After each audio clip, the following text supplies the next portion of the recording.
ces 4 clés qui permettent de construire une relation.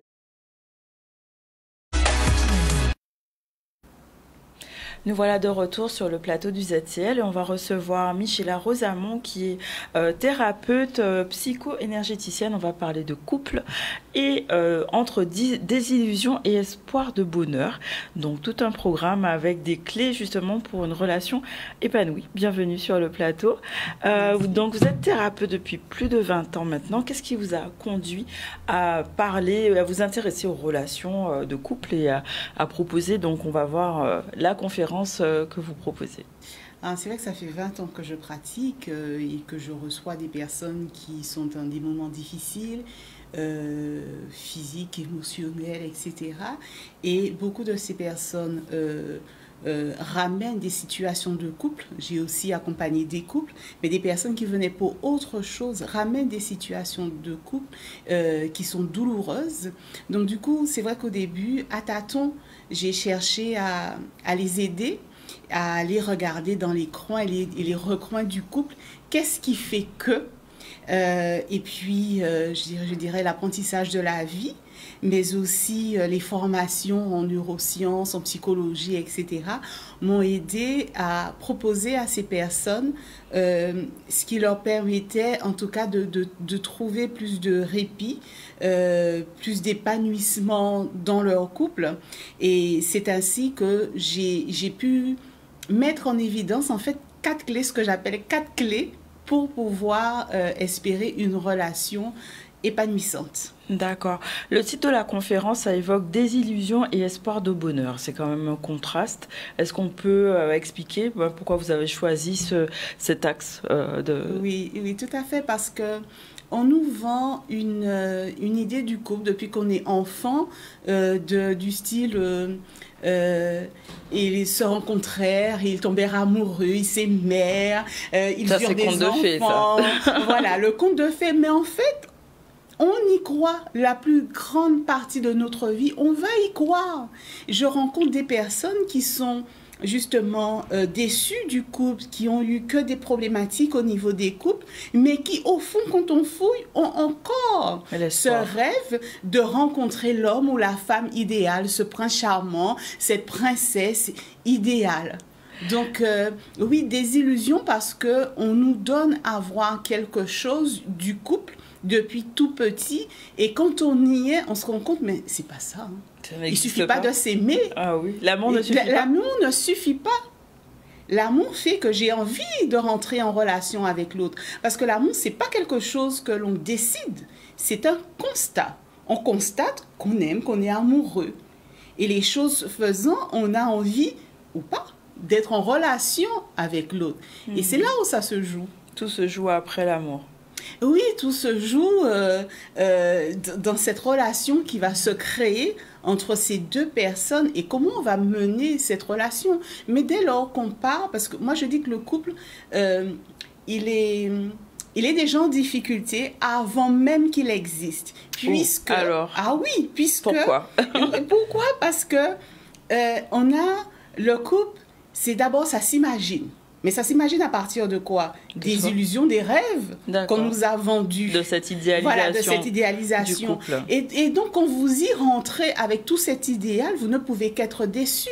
Si on vous dépeint quelque chose, je vous invite chez moi, et je vous dis... Et puis, tout le monde vous a dit que chez Michela, ben, c'est le luxe, elle cuisine excellemment bien, elle est généreuse, elle est ceci, elle est cela. Vous arrivez, j'ai un petit appartement tout rikiki, minimaliste, je cuisine comme le petit restaurant du coin, voilà, et vous allez être déçus. Et même s'il y a donc c'est la société, c'est la famille, c'est les médias qui alimentent cette illusion.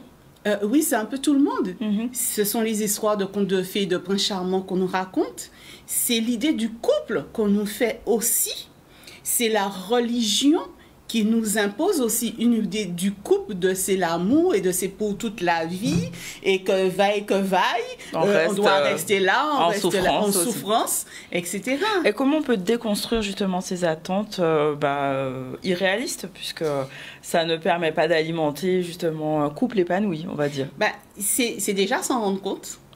Donc, amener le sujet, c'est pour ça dans cette conférence, donc des clés, ben, c'est ça, c'est se rendre compte de cet idéal qu'on a en tête lorsqu'on se projette dans la relation de couple et comment ça peut être néfaste puisque ça amène forcément à la désillusion, aux déceptions. Et qu'est-ce qui se passe? À ce moment-là, on n'est même plus déçu du couple, on est déçu de la personne. Mais on ne se rend pas compte que c'est la projection qu'on a eue de ce qu'est le couple qui nous amène à cette déception face à la personne. Si on reprend l'exemple de tout à l'heure, je vous invite chez moi.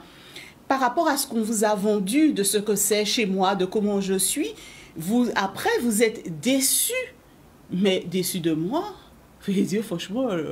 Tout ça pour ça. Mais par contre, donc c'est ça, c'est vraiment pour se rendre compte de ça. Et il ne suffit pas simplement d'entendre ça pour sortir de cet idéal. Parce que franchement, je rencontre des personnes qui sont encore aujourd'hui dans cet idéal, qui ont 40, 50, 60 ans, qui ont déjà vécu des choses, voilà, comment on dit ça, des vertes et des pas mûres. Mais qui sont mordiques sur la même chose. Mais au fond, elles vont vous dire, non, moi, je ne veux pas de couple, ah non, moi, c'est fini, etc., etc. Mais au fond, elles sont encore dans l'espoir.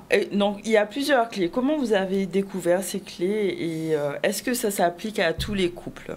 Alors, comment j'ai découvert ces clés? Ben, c'est dans l'accompagnement, justement, en 20 ans, j'en ai accompagné des célibataires et des couples. Et j'ai vu qu'est-ce qui a fonctionné, j'ai noté, j'ai recherché un petit peu jusqu'à ce qu'il y ait eu cette évidence, je dis découvert, mais c'est cette évidence de ces 4 clés qui permettent de construire une relation plus harmonieuse, plus épanouissante. Et c'est vrai que, voilà, formée à la psychologie, à l'épigénétique, aux neurosciences, etc., ça m'a aidée. Et oui, c'est pour tout le monde. C'est pour tout le monde. Pourquoi? Parce que nous sommes tous des êtres humains. Donc, nous sommes tous des êtres amenés à être en relation, d'abord avec soi et avec l'autre. Donc, c'est pour tout le monde. Et s'il y a des personnes qui, à travers ces 4 clés, ont pu se construire une relation harmonieuse, épanouie, eh bien, c'est possible pour tout le monde. Je vois secret numéro 2, pourquoi pardonner, faire des compromis, ça ne vous aide pas. Est-ce qu'on peut développer le sujet? Alors, on va... Parce que souvent on dit il faut savoir pardonner, il faut faire, voilà, faut assouplir, être un peu plus diplomate, etc. Blabla. Et donc ça n'aide pas en vrai. Alors, je ne vais pas vous poser la question à vous directement, mais aux téléspectateurs. Combien de fois avez-vous pardonné? Avez-vous fait des consensus, des compromis? Avez-vous accepté? Et est-ce que ça vous a rendu plus heureux? Est-ce que ça a fait de votre couple un couple plus épanoui? Non. Très clairement, non. N'est-ce pas? Donc, pour moi, tout ça, ce ne sont que des idées reçues. Ce ne sont que des perceptions de la vie qui amènent en fait encore à plus de souffrance. Je rencontre justement des femmes qui ont été fortes, qui ont été comme il faut, qui ont pardonné, qui ont accepté, qui ont voilà, qui cherchent à communiquer. Et puis finalement, elles ne sont pas si heureuses que ça, elles ne sont pas si satisfaites de leur vie de couple. Quelles sont les erreurs les plus courantes qu'on trouve justement dans les couples?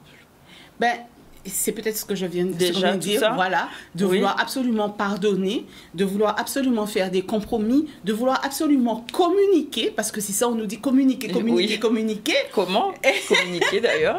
Mais on verra dimanche que le fond vraiment de la chose n'est pas là, n'est absolument pas là, parce que je disais qu'il y a l'amour qui va faire que j'ai envie de rentrer en relation avec toi, mais la relation, peu importe la forme de relation, amicale, professionnelle, de voisinage, etc., c'est quoi une relation? C'est quoi entrer en relation avec l'autre? Qu'est-ce que ça implique? Et c'est là, en fait, qu'on va retrouver le non-non de ce qui peut aider à constituer une relation épanouissante. Donc, alors, cette fabuleuse conférence a lieu quand? Comment on fait pour s'inscrire? Parce que toutes les réponses ont l'air d'être pendant cette conférence. Oui, alors la conférence, c'est ce dimanche 9 février à 15h30 heure des Antilles et à 20h30 heure de France. C'est en ligne et c'est gratuit. C'est en ligne, d'accord. Oui, c'est en ligne et c'est gratuit pour donner vraiment la possibilité à un maximum de personnes de pouvoir y participer. Il suffit d'envoyer un SMS ou un WhatsApp au 0690 23 08 48 et je vous donnerai le lien pour pouvoir y assister. Il suffit juste d'avoir son ordinateur portable ou son téléphone portable. Donc vous avez proposé des solutions concrètes. Est-ce que ça s'adresse à tout le monde? Célibataire, oui, en couple? À tout le monde. Célibataire, en couple, le couple qui pense être heureux et épanoui, le couple en difficulté, le célibataire qui a encore espoir de former un couple harmonieux, comme le célibataire qui est désabusé, qui ne veut même tellement plus entendre parler de couple, des personnes jeunes et moins jeunes, toute personne, je dirais, qui est en âge d'être en couple et qui a envie d'être plus heureux, de mettre plus de joie dans sa vie. Et d'autant plus que le couple, c'est vraiment au centre de tout parce que un couple forme une famille, ça veut dire qu'il y a des enfants, un couple plus épanoui, plus équilibré, ce sont des enfants plus épanouis, plus équilibrés. Et même quand les parents ne sont pas ensemble, au cabinet, le nombre de personnes, d'adultes de 40, de 50 ans qui me disent « Madame Rosamond, mais j'aurais préféré que mes parents divorcent, j'aurais préféré qu'ils se séparent. » Parce que, en fait, souvent, on reste parce que les enfants ont dit, mais ça c'est prétexte. Mais si on ne donne pas un exemple, quelque chose où il y a de l'harmonie, où il y a réellement de l'amour qui s'exprime, du respect qui s'exprime, quel exemple d'amour du couple on donne à nos enfants? Donc, les personnes qui vont participer à cette conférence, du coup, ils peuvent espérer quoi à la fin de cette conférence? Est-ce que vous allez les orienter vers un accompagnement ou pas? Ou il y a une formation? Alors, les personnes qui ont envie d'aller vers un accompagnement, que ce soit individuel ou de groupe, etc., pourront aller faire ce choix. Et ce que je veux d'abord, c'est que les personnes qui y assistent puissent se dire « c'est possible et je peux ». Même si mon partenaire n'est pas prêt à aller dans cette démarche, je peux agir pour mon couple. Donc, si le partenaire ne fait pas d'effort, je peux quand même y aller. Oui, absolument. Absolument. Et d'ailleurs, c'est ce qu'on constate. Le plus souvent, alors ce sont le plus souvent les femmes, mais le plus souvent, il n'y en a qu'un seul qui est vraiment dans cette démarche de mener des actions, de porter monnaie pour voir s'ils arrivent à faire quelque chose de leur couple. Mais le plus souvent, on n'y arrive pas trop parce que justement, on n'a pas encore compris cette dynamique du couple. On n'a pas ces 4 clés pour nous permettre d'agir de façon à aller vers cette relation épanouissante. Donc, bon, les 4 clés, on va peut-être pas les avoir aujourd'hui tout de suite. Il faut venir à la conférence, j'imagine. Oui, d'autant plus que c'est voilà, pour prendre le temps d'expliquer, de répondre aux questions. Il y aura une partie questions-réponses. Les personnes pourront vraiment avoir des réponses à leurs questions. Mais il y a quand même des secrets donc, qui sont divulgués. Donc, comment passer à l'action? Pardonner pourquoi? Bon, on en a parlé, ça n'aide pas. Et est-ce qu'il faut comprendre que le fait de pardonner et de faire des compromis, justement, c'est sortir de la frustration et de l'oubli de soi. Donc ça, c'est des secrets sur lesquels... Voilà, ils sont ouverts, mais les clés essentielles, c'est à la conférence qu'on les aura. Alors, il y a effectivement les 4 clés, vraiment les 4 fondamentaux. Et il y a alors, des secrets dans le sens que c'est souvent on se dit ouais mais si mon compagnon ou ma compagne ne veut pas, qu'est-ce que je peux faire? Le secret c'est que c'est possible et je vais expliquer pourquoi et comment c'est possible. Expliquer pourquoi et comment pardonner, faire des compromis, c'est pas ça qui va vous rendre plus heureux et vous faire un couple plus épanouissant. Et aussi, parce que quand on est dans un couple où c'est pas harmonieux, on se sent pas épanoui, ben on est dans la frustration et on est souvent dans l'oubli de soi. C'est comment sortir de ça, parce qu'en aucun cas, en restant dans la frustration et dans l'oubli de soi, on ne peut être dans une relation épanouissante. Ok. Donc, on rappelle, la conférence, c'est le 9 février, donc c'est en ligne, 15h30 Guadeloupe et 20h30 en France.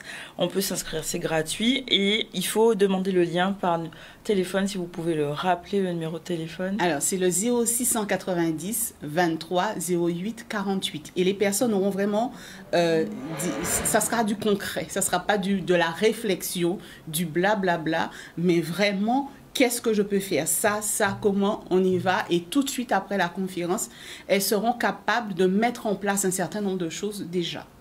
Bon, ben, très bien, en tout cas, ben, merci pour ce moment, puisque ça tombe à point nommé, on est dans la période Saint-Valentin qui arrive, donc c'est le moment de se poser des bonnes questions, n'est-ce pas? Absolument, parce que c'est bien d'aller prendre une coupe de champagne au restaurant, d'aller faire du jacuzzi après, mais après, quand on rentre on retourne dans la réalité du quotidien.